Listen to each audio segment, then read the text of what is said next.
Well, today we are really excited to have Elinor Barker joining us to share a bit more about her specific menstrual cycle experiences. For those of you who don't know Elinor, she is a track cyclist and she is a multiple Olympic and world gold medalist. So thank you so much for joining us today, Elinor. First thing to ask you, how have things been for you during lockdown? I feel like this is an essential question to ask everyone at the moment. Obviously, the lockdown has started to ease a little bit. Do you have any idea as well when races might start?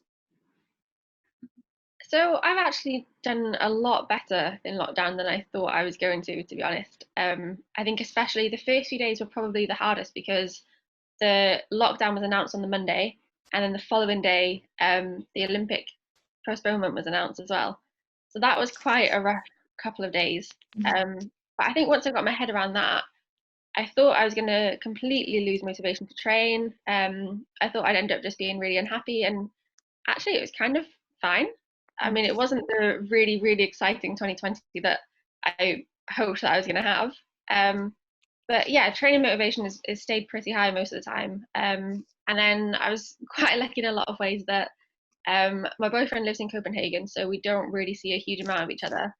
And he'd literally just arrived in the UK when the lockdown in Denmark was announced, so he couldn't go home for about 2 months.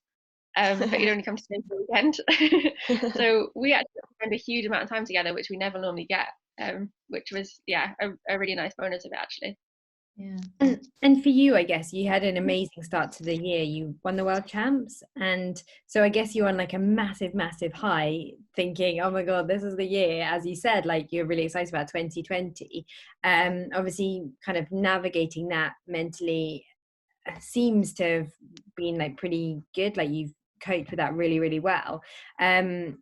Do you know, or do you have any idea when races might start to resume, or has there been any indication from the UCI? I guess would be the people who are informing you about it. Yeah, there has been quite a bit for the road. In terms of track, it's kind of races have been postponed and then reorganized and then postponed and then reorganized, to the point that I'm almost like, do you know what? I'll wait a bit until life's a bit more back to normal. Once we get to within 6 weeks or a month of a race that's supposed to be on, then I'll start thinking about it.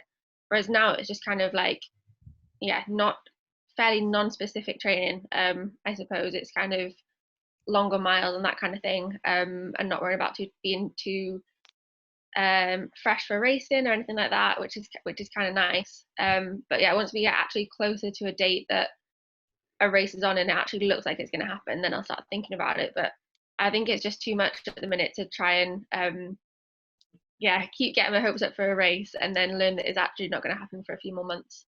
Yeah, definitely, that makes sense. As you may have gathered, a big like focus for this podcast for us is to talk all things menstrual cycle and talk about different aspects of female physiology. Going back to like when you were going through puberty and going back to your younger self, like was this area ever discussed with you? Like did you ever have any education around it, and what were your kind of general menstrual cycle experiences? No, to be honest, didn't really. I mean, certainly within sport, no education as to how it might affect performance or anything about that whatsoever. And I think there's quite a lot of kind of taboos maybe in cycling when you're a bit younger that kind of make that figuring out process a little bit harder. So things like you're not supposed to wear underwear underneath your cycling shorts, but if you're if you're just starting to get your period and you're not really sure how everything works, that's quite a lot to get your head around when there's kind of the cycling set of rules and then your time of your month set of rules that don't really work together. So I think there are quite a lot of things that you just have to kind of work out on your own and work out what works for you, really. Wow, I definitely didn't realize that. That's crazy. And obviously, you've spoken about having endometriosis. when you were growing up, like, did you realize that your menstrual cycle was maybe a little bit abnormal? And like, how did that, I guess, like affect you generally in training, racing, etc.? I actually ended up using hormonal contraception from quite a young age because of the pain that I was getting, yeah, during and around my period, but it wasn't really ever very specific. And I've kind of found that with the symptoms that I've had of endometriosis, where I hear a lot of other women's accounts of it, is that it's very painful periods at a certain time of a month and then the pain goes away. Whereas mine just doesn't seem to be in any way related to a cycle whatsoever.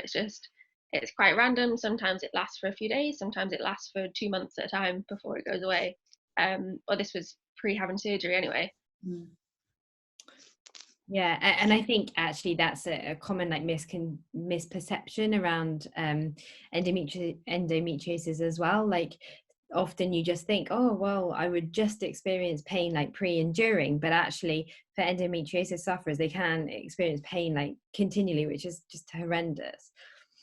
Yeah. Well, Yeah, not very pleasant to be honest. Eleanor, we're obviously with the podcast, we're kind of hoping to break down a few taboos and open up the conversation a bit more. But obviously, I think it was last year when after you had your surgery, you came out and you spoke about it very openly, which was just amazing for obviously millions of women to hear.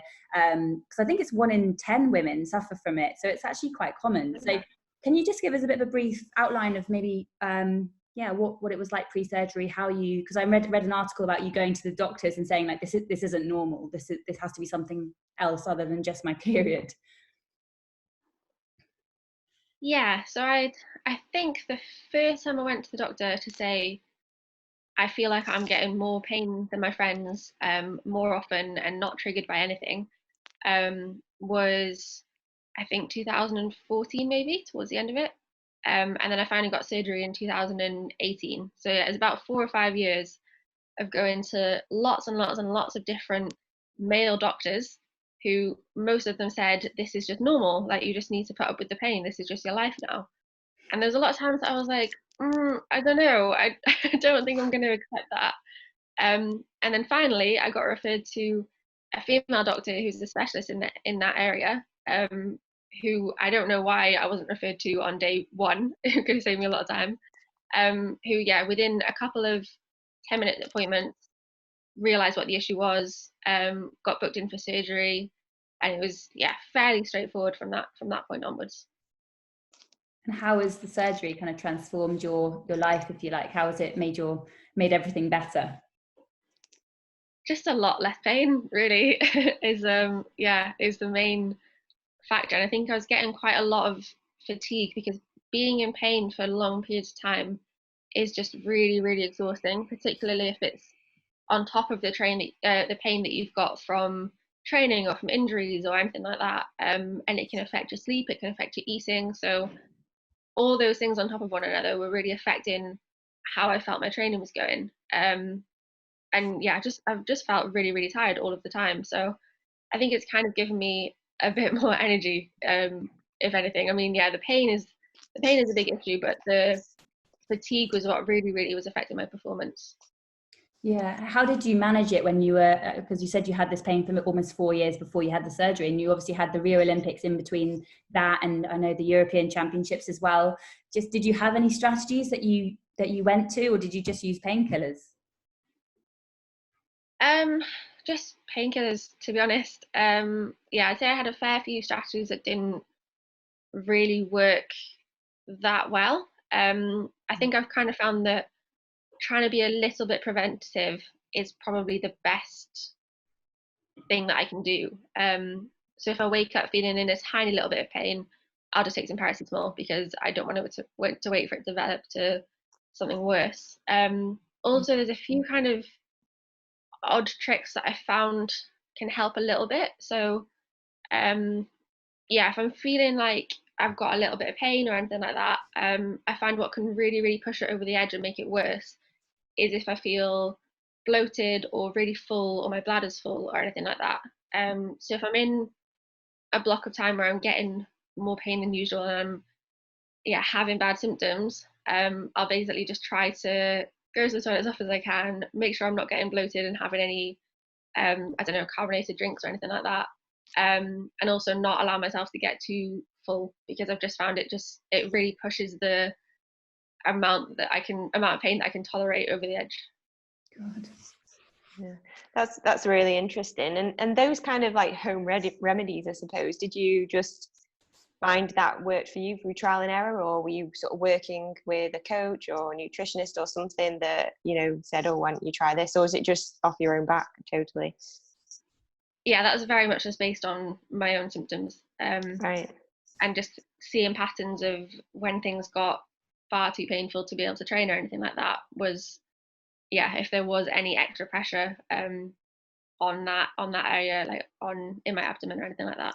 Yeah, that's really interesting. We're quite keen on like menstrual cycle tracking. Throughout this podcast, we've spoken about it a lot, and you know, that's obviously something you have to put in place to be able to deal with what you're going through. So it does have its benefits, which is really good.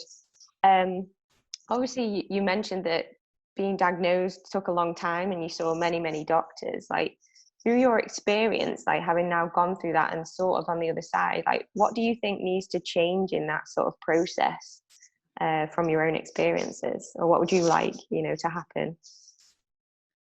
I think having people be listened to immediately, and I suppose, yeah, I always felt like I was going out of my mind a little bit, because I felt the pain was very real, and then I'd speak to somebody else about it and they'd say, oh, it's all in your head, or it's really normal to have that amount of pain or something like that. And I just really didn't think it was. But I think my advice, I just think awareness is really, really important, because if I'd have even heard of endometriosis before I was diagnosed with it, if I'd seen that list of symptoms, I could have just walked straight in and said, I think I have this, I want to have surgery to find out if I do or not. And I could have done that straight away, and I probably would have done.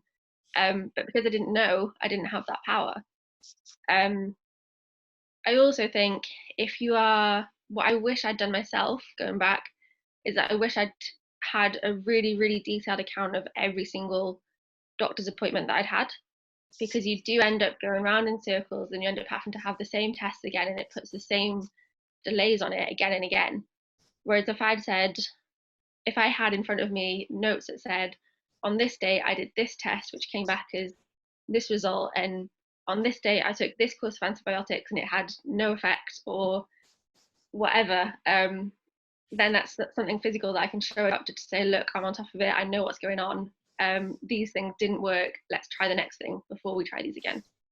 Yeah, that's really interesting. And you find that sometimes with doctors, you feel like you're repeating yourself. And when something like that, you know, not only physically draining, but it's also really hard mentally, isn't it? And it's quite stressful when you're trying to manage your sport. And when you know, for example, if you get injured, the worst part when I find is finding out what it is, like going through that diagnosis period is really, really difficult.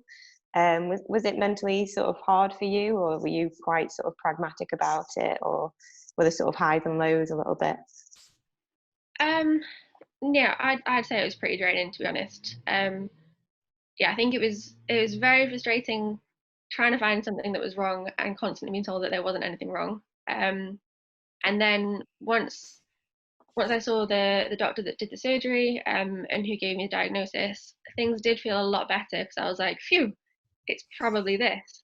But I think one of the big issues at the moment with endometriosis is that the only test is that you have to have surgery, and that's how you are properly diagnosed. So there was always kind of the fear that I'd have this surgery, I'd end up, I think I had to miss 2 races to have the surgery because it's in the middle of the season, and then I wasn't really back to full gym training for about 2 months, I think. And there was always the risk that I would take myself away from training from that amount of time and not actually gain anything from it. So that was quite scary, I think. It was a big relief when I woke up from the surgery and realized that, yeah, that was exactly the problem, and should be easier from there on out. Yeah, no, it's a really brave decision, and it's really nice to see that you're sort of thriving now and doing well. I know you were doing well before, but it's really great, and hope for the best for the future. Georgia, did you have something to ask about, like the stress levels, did you say? Yeah, I'm really intrigued because obviously we know that stress can exacerbate some conditions, and there is some evidence to suggest that stress can actually make your endo symptoms that much worse. Like, was that something you were noticing, or were you just like so in it that it was just like constantly there? It's quite hard to, I think it's a bit of a chicken and egg situation, really. Yeah, I wasn't necessarily aware, but I knew that I was more stressed when I had symptoms. So, yeah, whether I stressed because I had symptoms and it was meaning that it was impacting my training or my social life or anything like that, or my sleep, or if I was getting the symptoms because I was already stressed. But I think it's the former, to be honest. Yeah. Yeah, it's interesting, you know, when you going back to like your diagnosis, when you're coming to a clinic or whatever saying I'm in pain, being a cyclist and a highly competitive sports athlete, you think they think, oh, maybe she is, you know, in pain. Your pain gauge is probably quite real. So throughout all this time, were you able to talk to your fellow like coaches or support team or fellow cyclist team? I don't know how in the ins and outs of that. Were they like quite supportive about that? You just mentioned you missed some training, but were they quite you know, supportive, and did you have those open conversations about everything, or were you just sort of very much just cracking on and dealing with it and then you come back? I think a little bit of both, actually. So Yeah, at some points, I think it kind of depended on me and how I felt it at any given time. I think at some points I was just so exasperated that I just had to say exactly how it was. And my coaches took that on board.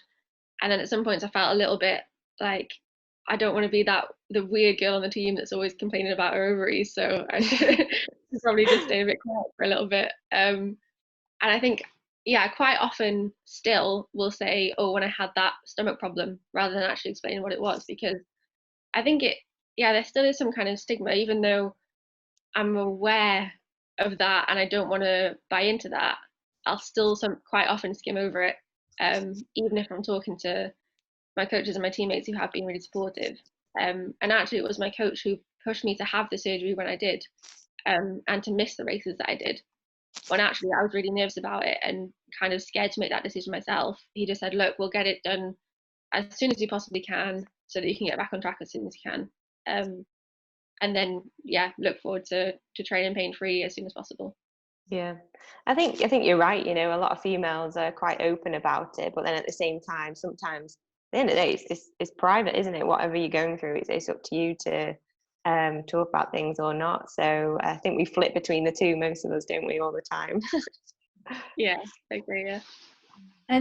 So since you've had the surgery, like we know that endo is an inflammatory condition. So do you feel like it's changed in like the way you recover, for example, from training, or have you noticed any changes apart from the like sheer removal of that agony? Have you noticed any changes from like a training or recovery perspective?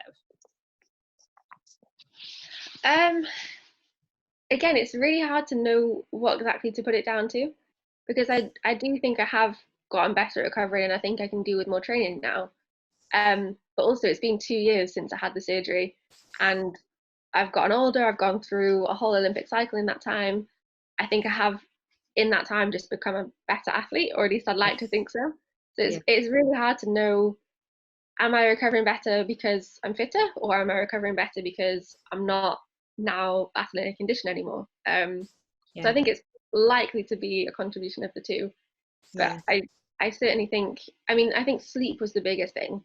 When I couldn't sleep literally just because I was in pain, it just ruins the next day, and then it kind of ruins your sleep pattern and your training patterns, and everything kind of goes out of whack. So not having that, I think, is the biggest difference to my recovery.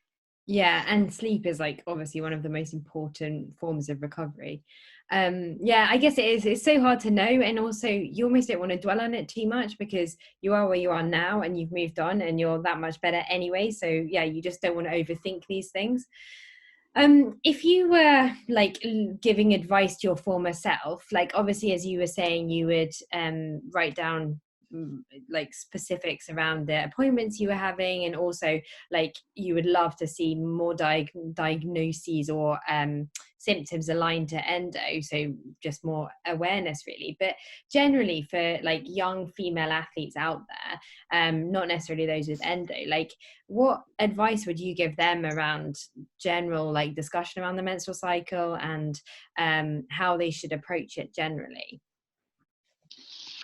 I'd say to educate yourself as much as possible and try and keep some kind of diary. I mean, there's loads of tracking apps out there you can use to try and find your own pattern and your own cycle and that sort of thing. But I would definitely say educating yourself. And I mean, I feel a little bit hypocritical for saying that, because I've literally just in the last 2 months properly learned about menstrual cycles and about the different phases, because I always kind of saw it as you're either on your period or you're not on your period, and that's the two states that you're in, rather as like a constantly changing hormonal balance that actually every single day almost is a completely different day.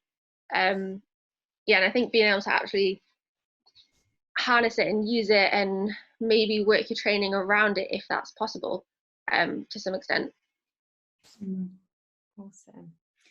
I was just going to ask about you've mentioned the mental side of it, and I know I read that you kind of had a period where you were going through a 2-week block where you train and kind of go to bed and train and go to bed, and that obviously sounds so tough. But also I know you've dealt quite well, you say, with lockdown, but obviously some people haven't dealt with it as well mentally. And you're an ambassador, I hear, for Sporting Minds UK charity. Could you just tell us why you wanted to become an ambassador of that, and what that charity does? So the main reason I think that I wanted to be an ambassador for Sporting Minds is because over the last few years, I think mental health has become more prominent, and it's been a more common topic of conversation in interviews. And I've always, when asked about it, talked about how important having a psychologist is, because I think we've got quite a good working relationship, and we managed to get through the work quite well together. But also I think even just having someone that contractually has to be confidential, they can't tell anybody anything you say to them, you can just go for a rant or event to get something off your chest, so that you then don't bring that into a training environment, I think is so valuable, particularly in team sports, because you don't want to bring any of that stuff into training. And then it took me a little while, but I kind of realized that actually I'm not really giving any advice. I'm kind of just showing off my privilege that I've got access to a psychologist, and that's not something that many people have whatsoever, let alone anybody who's at I don't know, say county level sport, or who's trying to get onto a team or a federation and they're not quite there yet.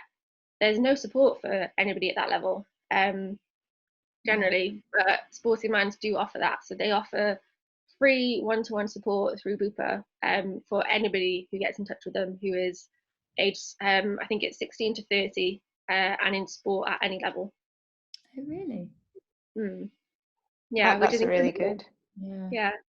I think it's really important as well, because it's the sort of thing that, I mean, I can understand maybe nutritional support or sports massage, or the kind of like the extra top tier things that really, really help you when you are pretty good. Yeah. But the idea that you have to be super, super mentally tough and do it all on your own until you get to the very top, and then you're allowed a psychologist, it's kind of mad, because actually a lot of the hardest things are, I mean, kind of the transitions from moving out of home or leaving school or changing between teams or anything like that. I think they're the hardest times, and maybe the times that you need to have somebody to talk to as well. That Sporting Minds, that sounds brilliant. So hope we can like provide a link or something to along with the pod to help promote that. That'd be really good. Yeah, and I think again, the more people that know about that as a resource, the better, really. Yeah, absolutely. Last question for me, Elinor, is just obviously coming from the journalism side, which I'm coming from, but So obviously you went, you talked about your endometriosis and your experiences with that over when you were ready to, and obviously Heather Watson came out and mentioned her when she couldn't be even like competitive in a tennis game because of her menstrual cycle, and the world sort of gasps when she mentioned it in an interview afterwards. But do you think that's kind of the key to getting kind of not women's issues, I hate that phrase, but like getting it covered by the mainstream media a bit more often? Do you think it's a good thing for female athletes like yourselves to speak out, basically? Yeah, I really do. I think it's the kind of thing that can help the general public, sports people who are up and coming, or even so for example, in between being diagnosed or potentially diagnosed with endometriosis and having surgery, I went to the Commonwealth Games in Australia, and bearing in mind that a month or so before I'd just been told that I probably got this thing that I've never even heard of, I was really nervous about how it's going to impact my career. And we're at the Commonwealth Games, and I was sat with all my teammates, and we were watching the swimming, and the girl that was winning the swimming during the commentary, they talked about how she'd had this surgery the year before.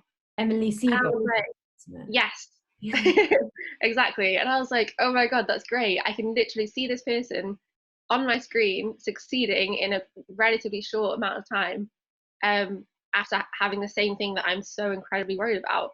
I'm going to be fine. It's going to be completely fine. And I think it kind of takes that fear away, because I didn't know anybody that had that surgery before.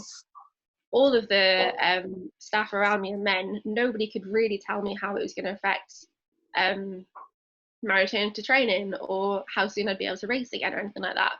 No one really had any knowledge about it. Whereas now I had a name that I could go away and Google, and I could see a timeline between everything that happened to her and kind of fit that into my life to try and make some kind of prediction as to when I'd be able to return to things as well.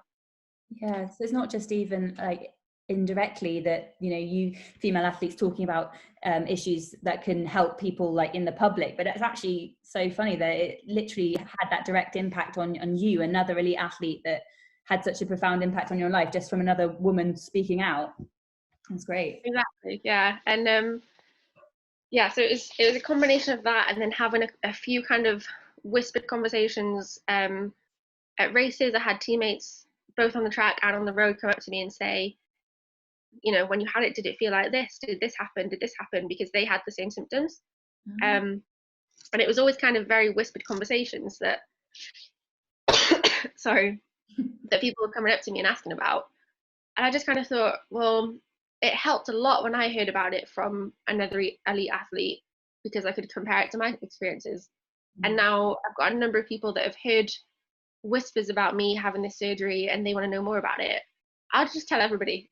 And then it's just easily accessible for everyone to hear about, because I think you need that. If I hadn't gone to the Commonwealth Games, I probably wouldn't have heard about Emily Siebel, because I'm not into swimming. I don't know a huge amount about her other than that. So I think I kind of needed to have it as something that would come up in a search engine if people search for it in the UK.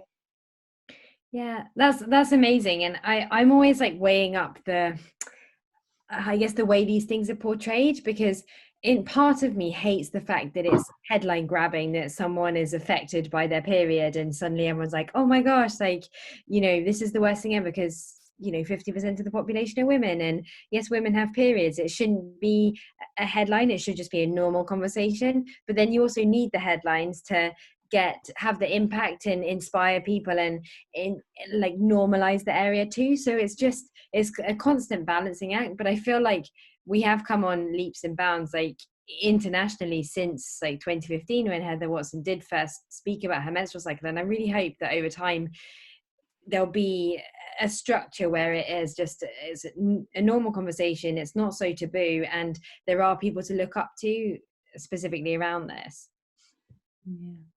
Yeah, and I think I'd love it if you could talk to I think, to be fair, my coaches are fairly open about it, and they do try their best, but they are all men who don't have the same experiences. So occasionally, depending on my mood and their mood, it can be a little bit awkward. But I'd love if we could talk about it in the way that you talk about having a cold, or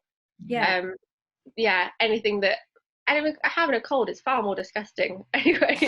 Well, realistically, stepping back, hormones are fluctuating, and yes, you lose blood, but other than that, hormones are just constantly changing, and they travel in the blood and they affect different aspects of how you feel, how you move, etc. So it really shouldn't be that like unmentionable and that disgusting, but it just historically is. So I think we've just got to keep like pushing the right message. Yeah. Yeah, Send them a link to our podcast. Yeah. Anyway, thank you so much for coming on, Eleanor. Like, we appreciate it so much. And like, for anyone out there who has endometriosis, like, I think you're just such an inspiring person to follow, and just to demonstrate that you can perform and it doesn't affect you, and you can, if you have the surgery, then you're all the better for it as well. And yeah, we really, really appreciate it. So thank you, and good luck for the next year, 14 months until the Olympics next year. All very exciting. Yeah, thank you very much. Good luck. Yeah, thank you for having me as well. No worries. Nice to meet you and everything, and good luck, and keep going with everything that you're doing. It's really great.